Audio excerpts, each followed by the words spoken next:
Hello అందరికీ నమస్తే. Welcome to our Gopishwar circle. So friends, మన యూట్యూబ్ ఛానల్ని కొత్తగా ఎవరైతే చూస్తున్నారో వారు సబ్స్క్రైబ్ చేసుకోండి, అదేవిధంగా లైక్ చేయండి. మరి మనకి అతి త్వరలో అంటే ఈ మున్సిపల్ ఎలక్షన్ తర్వాత అంటే మినిస్టర్స్ తెలంగాణ గవర్నమెంట్ చెబుతుంది ఏంటంటే సో వచ్చే నెలలో 40,000 ఉద్యోగాలు నోటిఫికేషన్ ఇస్తామని చెప్తుంది. మరి అందులో ఎస్ఐ కానిస్టేబుల్ రాబోతుంది అనేది మనం అనుకోవచ్చు. ఎందుకంటే మనం ఎక్స్పెక్ట్ చేస్తున్నది మార్చి ఏప్రిల్లో ఎక్స్పెక్ట్ చేస్తున్నాం. సో వారు చెప్తున్నారు కూడా సో వచ్చే నెలలో నోటిఫికేషన్ ఇస్తామని చెప్తున్నారు కాబట్టి సో మనం ఎస్ఐ కానిస్టేబుల్ నోటిఫికేషన్ పైన భారీ హోప్స్ పెట్టుకోవచ్చు. అదేవిధంగా సో ఇక్కడ మనకి ఈ నోటిఫికేషన్ వస్తుంది. అలాగే సో ఒక 1 year టైం పీరియడ్ ఉంటుంది. సో మనకి ప్రిలిమ్స్, ఫిజికల్ టెస్ట్, అలాగే మెయిన్స్ ఉంటుంది, వెళ్ళిపోతుంది. కానీ ఇక్కడ ఎవరైతే కరెక్ట్గా సో ప్లాన్డ్గా ప్రిపేర్ అయ్యారో వాళ్ళకి జాబ్ వస్తుంది. అంతేగాని సో నోటిఫికేషన్ వస్తుంది కదా అని చెప్పేసి దానికోసం వెయిట్ చేసి టైం వేస్ట్ చేసుకొని ఆ తర్వాత మనం ఏదో జాబ్ కొడతామంటే రాదు. సో ఖచ్చితంగా నీకంటూ ఒక ప్లానింగ్ ఉండాలి, ఒక టైం టేబుల్ ఉండాలి.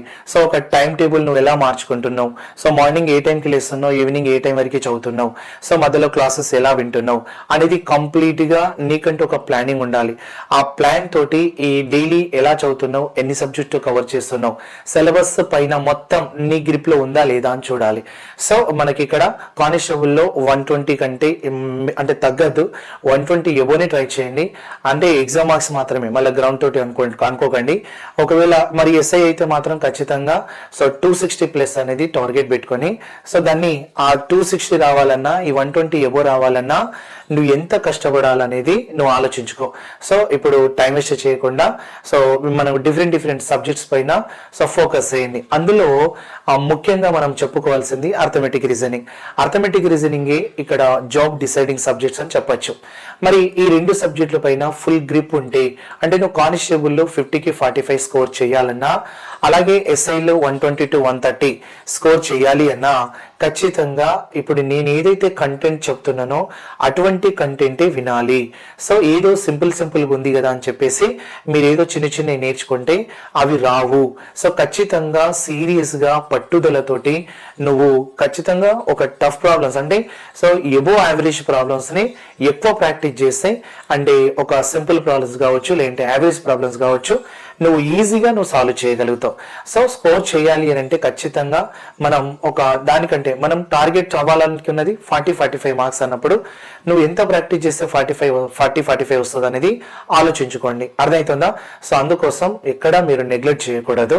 సో ఖచ్చితంగా మీరు ఏంటి అని అంటే ఆ మ్యాథ్స్ అర్థమెటిక్ రీజనింగ్ పైన సో ఫోకస్ పెట్టండి.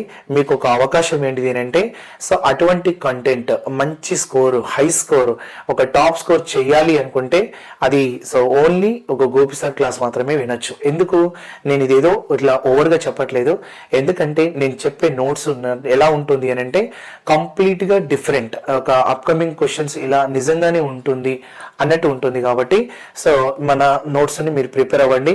సో ఆన్లైన్ కావాలనుకుంటే మీకు తెలుసు కదా, గోపిశ్వర్ సర్కిల్ యాప్ని గూగుల్ ప్లే స్టోర్లో డౌన్లోడ్ చేసుకొని మీరు సో క్లాసెస్ వినవచ్చు. టైం వేస్ట్ చేసుకోకండి. ఓకే, ఆల్రెడీ మనం సో ప్లే స్టోర్లో మన యాప్లో కొన్ని వీడియోలు ఉన్నాయి. ఆ వీడియోలు ఫాలో అవుతూ కంప్లీట్ 1 by 1 కంప్లీట్ చేయండి. క్లాసెస్ అనేది అందులో రన్ అవుతానే ఉన్నాయి. ఓకేనా? రైట్ అండి. ఇప్పుడు మనం డైలీ సంబంధించిన క్వశ్చన్లో ఒకటి నేను ఎక్స్ప్లెయిన్ చేస్తే రెండోది మీరు ట్రై చేయాలనేది మన కాన్సెప్ట్. అందులో 2018 ఎస్ఐలో అడిగినటువంటి క్వశ్చన్ అన్నట్టు ఇది. సో ఆ తర్వాత మీరు ఇంకో క్వశ్చన్ ఇస్తాను, దాన్ని ట్రై చేయండి. ఖచ్చితంగా ఆన్సర్ అయితే రావాలి. మీరు ప్రతి ఒక్కరు ఎవరైతే చూస్తున్నారో ప్రతి ఒక్కరు మీ ఆన్సర్ని కామెంట్ చేయండి. ఓకేనా? రైట్. ఇక్కడ in an election held between 2 candidates in a village, 20% of the voters did not vote and 5% of the voter cast were invalid. One candidate got 60% of the valid votes and won with a majority of 10,830 votes. But what was the total population of voters in that village అంటున్నాడు. ఒక గ్రామంలో ఇద్దరి మధ్యలో జరిగిన ఎన్నికల యందు 20% మంది ఓటర్లు ఓటు వేయలేదు. వేసిన ఓట్లలో 5% ఓట్లు చెల్లలేదు. చెల్లిన ఓట్లలో ఒక అభ్యర్థికి 60% ఓట్లు వచ్చాను. మరియు 10,830 830 ఓట్ల మెజారిటీతో మరి గెలుపొందాను. అయితే ఆ గ్రామంలో మొత్తం ఓటర్ల జనాభా ఎంత, ఆ గ్రామంలో మొత్తం ఓటర్ల జనాభా ఎంత అనేది క్వశ్చన్. దీని ప్రొసీజర్ ఉంటుంది, అంటే ఈ క్వశ్చన్ ఇవ్వడానికి ఒక రీజన్ ఉంది. సో ప్రొసీజర్ ఏంటిది అంటే ఇవి ఇలా ప్రొసీజర్ అనేది చెప్పొచ్చు, నేను చెప్తా. అది ప్రొసీజర్ అనేది నేను నెక్స్ట్ తీసుకుంటా. కాన్సెప్ట్ ఎందుకు ఈ క్వశ్చన్ ఎగ్జామ్ లో అడగడం జరిగిందంటే నువ్వు కాన్సెప్ట్ పరంగా వెళ్తే కొంత టైం పడుతుంది అన్నట్టు. అదే నేను షార్ట్ కట్ చెప్తే ఏముంటుందంటే చూడండి, ఇక్కడ ఇచ్చిన పర్సంటేజ్ అన్ని చూసుకోండి. ఒకటి 20% ఇచ్చిండు, ఆయన ఇంకోటి 5% అనేది ఇన్వాలిడ్ అన్నాడు, అప్పుడు ఆ 5% అనేది తీసుకోండి. అలాగే వ్యాలిడ్ ఓట్స్ లో ఏ పర్సన్ గాట్ 60% అన్నాడు కాబట్టి ఆ 60% వాల్యూ కూడా మీరు తీసుకోండి. అంటే 20% ఫ్రాక్షన్ ఎంత అంటే 1/5, 5% ఫ్రాక్షన్ ఎంత అంటే 1/20, 60% ఫ్రాక్షన్ ఎంత అంటే 3/5, అట్లా ఫ్రాక్షన్ రాసుకోండి. ఈ ఫ్రాక్షన్ వల్ల నేను చేయబోయే షార్ట్ కట్ ఏంటిది అంటే, సో చూడండి ఇక్కడ షార్ట్ కట్ ఏంటి అంటే టోటల్ ఓట్స్ అనేది తెలియదు. సో టోటల్ ఓట్స్ అనేది తెలియదు, టోటల్ ఓట్స్ తెలియదు, right. Total number of votes అనేది అడుగుతున్నాడు. ఇప్పుడు చూద్దాం, 20% of the voters did not vote అన్నాడు. అంటే డిడ్ నాట్ ఓట్ అంటే 20% మంది ఓటు వేయలేదు.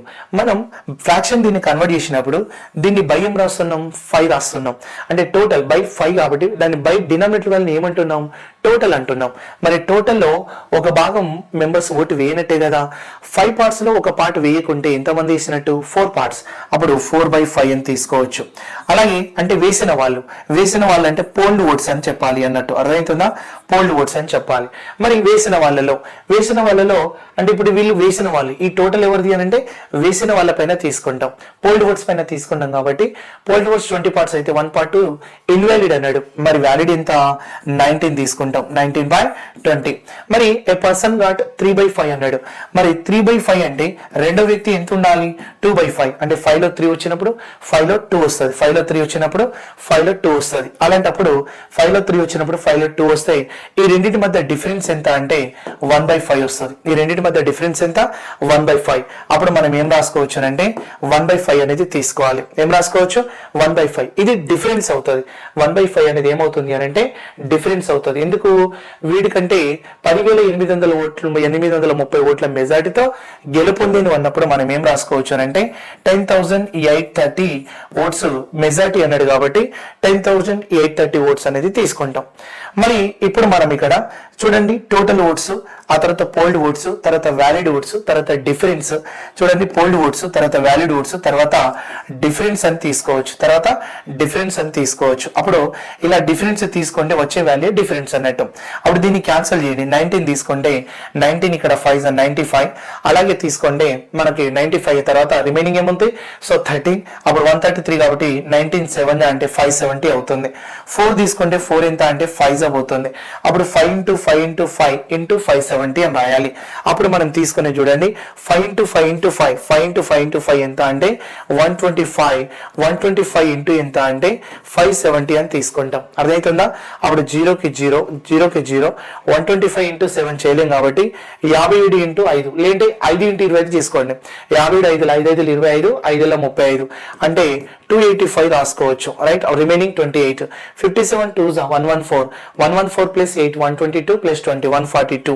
అప్పుడు 14 రిమైనింగ్. 57 1 57 ప్లస్ 14 ఎంత అంటే 71. అలా 71,250 అనేది టోటల్ నెంబర్ ఆఫ్ ఓట్స్ అనేది ఆన్సర్ అవుతుంది. అంటే ఇక్కడ మనం polled, total votes, polled votes, valid votes and different votes అని తీసుకుంటాం. ఇలా తీసుకొని మనం ఏం చేస్తాం 71,250 గా టోటల్ ఓట్స్ గా రాస్తాం. కాన్సెప్ట్ ఏంటి అని అంటే ఈ టోటల్ ఓట్స్ ని మనం ఏం రాసుకోవచ్చు అంటే 100% గా తీసుకుంటాం. టోటల్ ఎంత తీసుకోవచ్చు, 100% గా తీసుకోవచ్చు. అందులో 20% డిడ్ నాట్ ఓట్ అన్నాడు కాబట్టి తీసేయాలి. అప్పుడు పోల్డ్ అయిన ఓట్స్ ఎంత అంటే 80 గా తీసుకోవాలి. ఆ 80ల పైన మళ్ళీ 5% ఇన్వాలిడ్ అన్నాడు కాబట్టి 5% by 100 అంటే 24 20 ఎంత అంటే 5 5 క్యాన్సిల్ చేస్తే 4 అనేది ఇన్వాలిడ్ కాబట్టి 80లో 4 ఇన్వాలిడ్ తీసేస్తే 76% అనేది వ్యాలిడ్ అవుతుంది. మరి వ్యాలిడ్ ఓట్స్ లోనే కదా వీనికి 60 వచ్చింది. అప్పుడు ఈ 76 ని మళ్ళీ మనం 100 అనుకుంటే బెటర్ అయిపోతుంది. అప్పుడు 100 అనుకోని ఇది 60 ఇంకొనికి 40. చూడండి ఒక పర్సన్ కి 60 వచ్చింది, రెండో పర్సన్ కి 40 వచ్చింది. అప్పుడు వీనికంటే 20 తేడా వచ్చింది కాబట్టి 20% యొక్క వాల్యూ 10,830 అయినప్పుడు 100% వాల్యూ ఎంత అని తీసుకోవాలి. 100% అంటే మళ్ళీ ఇది కాదు, మళ్ళీ ఈ 100 తీసుకోవాలి. అప్పుడు ఈ 100 వచ్చిన తర్వాత ఈ వాల్యూ అంతా 76%కి ఈక్వల్ అవ్వాలి. అర్థమవుతుందా? ఈ వాల్యూ ఎంత 76, ఎందుకంటే నేను క్యాలిక్యులేషన్ పర్పస్ లో 100 అన్నా కానీ 76కి ఈక్వల్ అవ్వాలి. మళ్ళీ 76కి ఇక్కడ వచ్చిన వాల్యూని ఈక్వల్ చేస్తూ 100కి ఎంత అని ట్రై చేస్తే నీ ఆన్సర్ వస్తుంది. ఓకేనా? అట్లా మనం చేయాలి కాబట్టి సో అది ప్రొసీజర్. ఇది షార్ట్ కట్ అనేది వెళ్ళాలి సింపుల్ గా. Total, fold votes, valid oats, difference equals to ఇది అన్నట్టు. రైట్? మరి మీరు ఏంటంటే ఈ క్వశ్చన్ ట్రై చేయండి, మీరు ట్రై చేయాలి. In an election held between two candidates, 10% of the votes did not vote and 200 of the votes cast were invalid అంటున్నాడు. invalid and one candidate got 55% of the valid votes and won with a majority of 250 votes, but what was the total votes అంటున్నాడు. what was the total number of votes? total number of votes అనేది తీసుకోవచ్చు. total number of votes ఇద్దరి మధ్యలో జరిగిన ఎన్నికల యందు 10% మంది ఓటర్లు ఓటు వేయలేదు. పోలైన ఓట్లలో 200 ఓట్లు చెల్లలేదు. చెల్లిన ఓట్లలో ఒక వ్యక్తికి 55% ఓట్లు వచ్చాను. అయితే మా ఓట్లు వచ్చాను మరియు 250 ఓట్ల మెజారిటీతో గెలుపొందాను. మరియు మొత్తం ఓటర్ల సంఖ్య ఎంత? సో ప్లీజ్ సార్ మీరైతే ఆన్సర్ చేయండి. టోటల్ ఓట్స్ ఏమనుకుంటారు అంటున్నా నేను? టోటల్ ఓట్స్ అనేది 100% అనుకుంటారు. అందులో 10% ఓటర్లు did not right to their oats అంటున్నాడు. అలాగే ఇప్పుడు 90% వచ్చింది. ఆ 90% లో అంటే 90% దేని గురించి అంటే పోల్డ్ అయిన ఓట్స్ అని చెప్తాం మనం. మరి పోల్డ్ అయిన ఓట్స్ లో మనం 200 ఓట్లు చెల్లలేదు అన్నాడు, ఇన్వాలిడ్ అన్నాడు. మరి ఇన్వాలిడ్ తీసుకుంటే మరి ఇన్వాలిడ్ మనం మైనస్ చేస్తే ఇక్కడ వ్యాలిడ్ వస్తుంది. సో ఇక్కడ ఏమొస్తుంది? వ్యాలిడ్. అప్పుడు 90% 200 అని మైనస్ చేయలేం కదా, అప్పుడు వ్యాలిడ్ ని 100 అనుకొని మూవ్ అవ్వండి. అర్థమవుతుందా? వ్యాలిడ్ ని 100 అనుకొని మూవ్ అవ్వాలి. అలా ఇంకొకరికి 55 వచ్చింది, ఇంకొనికి ఎంత తీసుకొని ఆ డిఫరెన్స్ తీసుకొని వ్యాలిడ్ తీసుకొని అప్పుడు పైకి వస్తే ఈ నెంబర్ తెలుసుకోవాలి. అంటే 100 ఎంత అని తీసుకోండి. ఓకే? అప్పుడు నీకు ఏదైతే ఆన్సర్ వస్తుందో ఆ ఆన్సర్ అనేది ఏదైతే నీకు ఆన్సర్ వస్తుందో ఆన్సర్ కామెంట్ రూపంలో తెలియజేయండి. ప్రతి ఒక్కరు వీడియో చూస్తున్నవారు లైక్ చేయండి. అదే విధంగా మీకు ఆన్సర్ వస్తే కామెంట్ చేయండి. ఆన్లైన్ కావాలంటే గోపిస్టర్ సర్కిల్ యాప్ ని గూగుల్ ప్లే స్టోర్ నుండి డౌన్లోడ్ చేసుకొని క్లాసెస్ వినండి. అర్థమెటిక్ రీజనింగ్ అనేది వెరీ వెరీ ఇంపార్టెంట్. ఓకేనా? అందరికీ all the best. Thank you.